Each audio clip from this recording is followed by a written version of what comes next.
आज जिस टॉपिक पे मैं बोलने वाला हूँ उस टॉपिक का नाम है इमाम अहमद रज़ा और साइंस।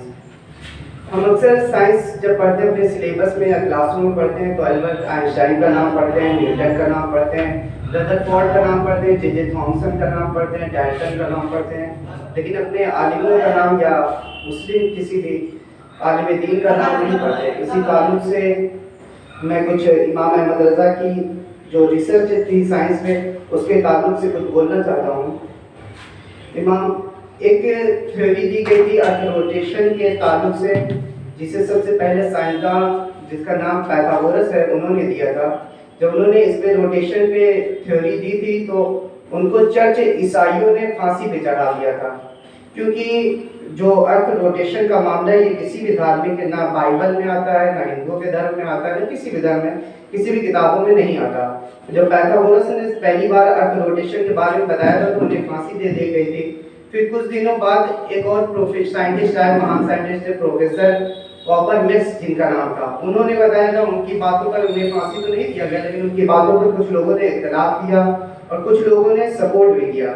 फिर उसके बाद जो सबसे लास्ट में अल्बर्ट आइंस्टीन नाम के एक साइंटिस्ट आए, उन्होंने अर्थ रोटेशन के बारे में बताया और दलीलें दी, तो जिससे सारे साइंटिफिक साइंटिस्ट जो थे वो मुत्तफिक हो गए और उनकी दलाइलों को मानने लगे कि अर्थ जो है वो गर्दिश करती है। लेकिन कुरान और हदीसों में ऐसा नहीं है कि हमारी पृथ्वी जो है वो गर्दिश करती है। एक लाहौर इस्लामिया इंटर कॉलेज के एक प्रोफेसर थे जिनका नाम था मौलवी हाकिम साहब। ये बहुत बड़े मैथमेटिशियन थे और साइंस के जानने वाले भी थे और ये इमाम अहमद रज़ा आला हज़रत के मुरीदैन में से थे।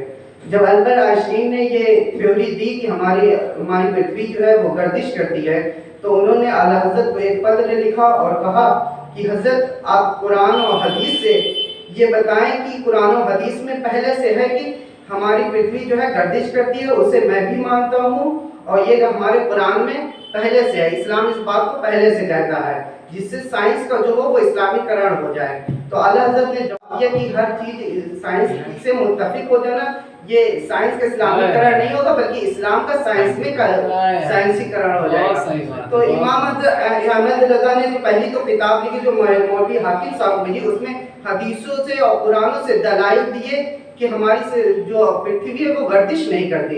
लेकिन बाद में उन्होंने साइंस दलाइलों से एक किताब लिखी जिसका अरबी का नाम तो मुझे नहीं याद है, लेकिन उसका उर्दू में नाम है ज़मीन साकिन। साकिन का मतलब होता है रुका हुआ। ज़मीन साकिन नाम की एक किताब लिखी, उसमें आला हज़रत ने 105 दलाइल से रद्द किया कि हमारी पृथ्वी जो है वो गर्दिश नहीं करती है, जिसमें 50 से ज्यादा दलाइल 50 दलाइल दिए थे ग्रेविटी के खिलाफ, जो हमारी अर्थ की कशिश है जो ग्रेविटी है उसके खिलाफ दिए थे।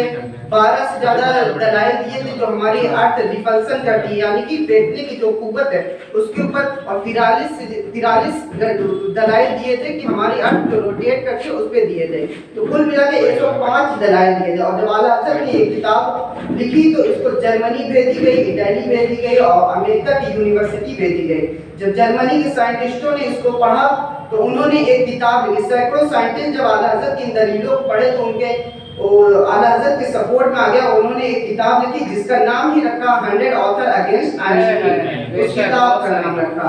और एक देश है ग्लासगो, वहाँ के प्रोफेसर थे प्रोफेसर वाइनबर्ग जिनका नाम था। उन्होंने भी जब आला हज़रत की दलाइलें पढ़ी अर्थ रोटेशन के खिलाफ, फिर वो भी आला हज़रत से मुत्तफिक हुए और उन्होंने भी एक किताब लिखी जिसका नाम था द लास्ट 3 मिनट।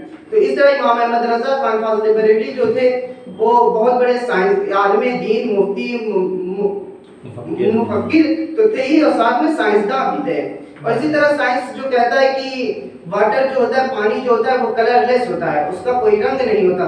तो आला हज़रत फरमाते हैं, वो दलाइल देते हैं कि पानी अगर कोई रंग नहीं होता तो हमें दिखाई क्यों देता है? अगर हमें दिखाई देता है तो जरूर उसके पास कोई रंग होता होगा, क्योंकि हवा जो है उसके पास कोई रंग नहीं होता तो हमें दिखाई नहीं देता। तो किसी साहब ने आला हज़रत की इस बात को रद्द करने के लिए उन्होंने कहा कि पानी का जो रंग है वो सफ़ेद है, क्योंकि पानी जो है जमने के बाद जब बर्फ बनता है वो सफ़ेद हो जाता है। जबकि आला हज़रत कहते हैं कि पानी का रंग सियाही माइल है, यानी कि काला माइल है। तो आला हज़रत ने उन्होंने दलील दी कही कि किसी भी चीज़ को जमने के बाद उसके रंग का नहीं पता लगाया जा सकता, जैसे उन्होंने दलील दी कि मछली के जो रक्तबात होते हैं वो सुर्ख होते हैं, लेकिन जमने के बाद रक्तबात होते हैं वो सुर्ख होते हैं, लेकिन जमने के बाद सफेद हो जाते हैं। और जब किसी जानवर को ज़िबा कीजिए तो उनका खून जो होता है वो सुर्ख होता है, लेकिन जमने के बाद काला हो जाता है। तो इस वजह से किसी भी चीज को जमने पे उसके रंग का नहीं पता लगाया जा सकता। और वो दलील देते हैं कि आप किसी भी सफेद चीज पे जब वो सूखी रहती है तो वो गाढ़ा सफेद रहता है, लेकिन आप उसमें जब पानी डालिए तो उसमें कमी आ जाती है। इसी से वो कहते हैं कि जो पानी का रंग होता है वो काला माइल होता है। और भी उन्होंने बहुत सी किताबें लिखी साइंस पे, साउंड पे लिखी थी किताबें, लाइट पे लिखी थी। 1000 से ज्यादा किताबें लिखी थी आला हजरत ने, और 53 से ज़्यादा सब्जेक्ट्स पे उन्होंने किताब लिखे थे, लाइट पे, साइन पे, ट्रिग्नोमेट्री पे, और जितने भी साइंस की टॉपिक हैं, आइज पे या हमारा ईयर कैसे काम करता है, कान कैसे काम करता है, वाइब्रेशन पे जितनी भी टॉपिक थी, आला हज़रत ने बहुत सी चीज़ों पे लिखा था। लेकिन अब साइंसदान उसे नहीं मानते हैं, लेकिन आज भी उनकी किताबों पर रिसर्च चल रही है, और जो साइंटिस्ट उनके दलाइल को पढ़ते हैं वो मानते हैं कि आइंस्टीन जो था वो गलत था। और जो साइंटिस्टों की थ्योरी आती है वो गलत होती है ज़्यादातर। जैसे हमने 10th के सिलेबस में एक थ्योरी पढ़ी थी डाल्टन एटॉमिक थ्योरी, जिसका बाद में ड्रॉबैक्स आया था, सुधार आया था, drawbacks of Dalton atomic theory भी आए थे जो उन्होंने थ्योरी दी थी। तो इसी तरह लेकिन कुरान और हदीस में जो बात कही दी जाती है वो सच साबित होती है, उसमें बदलाव कभी नहीं होता। तो आला हज़रत ने कुरान और हदीस से दलाइल दी, फिर उसके बाद साइंस से भी दलाइल दी। उसके बाद भी एक साइंटिस्ट आए थे जिनका नाम था सर सैयद अहमद खान, जिनका नाम हम लोगों ने सुना होगा। उन्होंने भी मुत्तफिक होकर उन्होंने भी माना कि हमारा अर्थ जो है वो रोटेशन नहीं करता, वो चक्कर नहीं लगाता है। उन्होंने भी किताब लिखी, लेकिन उन्होंने साइंसी दलाइल से नहीं लिखी, उन्होंने कुरान और हदीस की रोशनी में किताबें लिखी थी, जो सर सैयद अहमद खान थे। बस बाकी यही तक कहना था, बाकी जो गलती होगी हजरत बताएंगे, इस्लाह करेंगे। अस्सलाम वालेकुम व रहमतुल्लाहि व बरकातहू। बहुत अच्छा है, इतना अच्छा था हम लोग भी